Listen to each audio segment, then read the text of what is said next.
What's going on? I'm Mike and this is All About Pressure Washing, where we talk all about pressure washing, all about soft washing, and all about the ways to help your business grow. If you watch this channel, then you know that I talk a lot about finding your niche and targeting your ideal customers because it's so important to the success of your pressure washing business.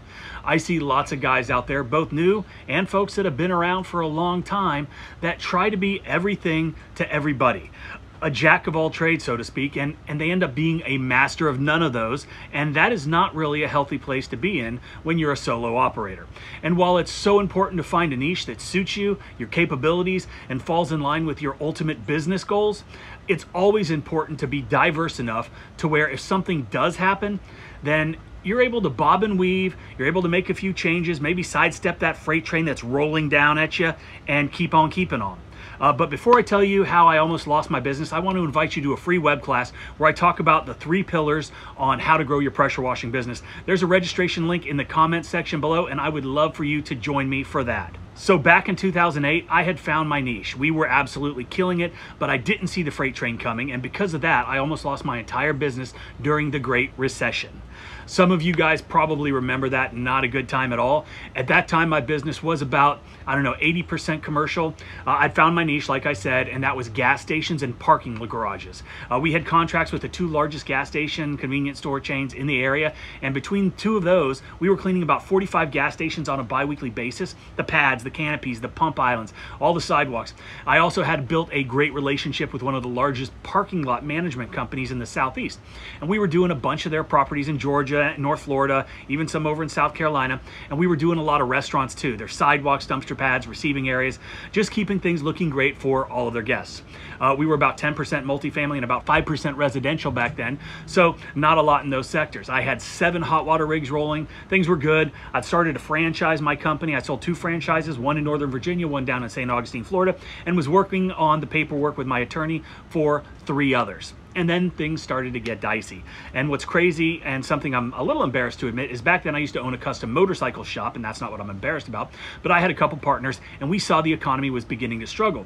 We saw what was coming. The writing was on the wall. You could just turn on the news and you could start seeing what was going on. And we knew that people weren't going to have disposable income to come and have us build a $40,000 motorcycle. So we put the shop and the brand up for sale. Unfortunately, some dudes out of Atlanta, they thought they wanted to get into the custom bike business. They pulled the trigger and they bought the shop. Now, we dodged that bullet, but the embarrassing thing that I was talking about was I never saw it coming for my pressure washing business. I thought I was insulated because certain businesses were going to still be clean. They needed to be clean. High traffic gas stations, restaurants, right? In hindsight, I should have seen it coming, but I didn't. And slowly but surely over the course of a couple months, my customers started dropping, and it wasn't a slow drop. It was like flies dropping. All the gas stations stopped service, and then the restaurants started cutting back. And all my commercial routes turned into 2 commercial routes, and then those turned into a couple jobs per night. I learned about having all my eggs in one basket the hard way, and it wasn't good. I had to start to scale back. I had to let some guys go. I had to park trucks and trailers, and it wasn't fun.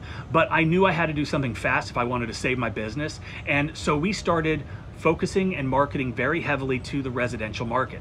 This wasn't easy, but I learned a lot of things during those tough times. I learned that I wish I had focused a little bit more on the residential side of my business. I wish I had continued to market to the residential side. I wish I had cross-trained my employees on the residential side, but I was so focused on the commercial side of the business that was doing so well for us that I didn't think that it was needed. Look, things can happen in a hurry. A perfect example is COVID. I'm sure that a lot of pressure washing businesses were affected the same way I was back during the Great Recession, with restaurant closures, business closures across the country, and just the fear of the unknown. Political turmoil, social tension, these are scary times. And if you are totally focused on a niche that was impacted by the virus, your business could have been in real jeopardy. Residential guys, we were pretty lucky during that whole thing. In fact, we had one of our best years ever. And I think that a lot of that had to do with people being home, working from home, sheltering in place, and seeing the need for our services. So back to 2009, when the economy began to pick back up, we'd already made the transition to residential, and that was out of necessity, nothing else. But I was wanting to get back to the gas stations, and then one of the chains approached us to requote it. I went in at the same pricing we'd been using for years, thinking they knew the quality of our work. We had a good relationship relationship, but what I didn't know is I was going to get undercut, and not just a little bit. Another company came in and quoted less than half of what I was previously charging. And honestly, my pricing was really good for my business, super profitable, and I could have come down some, but I was unwilling to meet this lowball price, and we decided it was best just to walk away.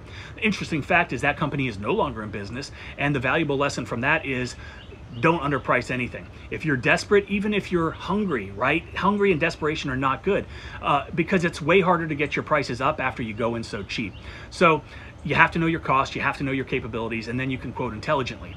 I was able to walk away from that because we were able to replace that commercial work with residential work and multifamily. And my company still does about 25% commercial work, really just to keep our foot in the door should anything like that happen again and force our hand in another direction. Obviously, we never scaled back up to the levels that we were before the recession.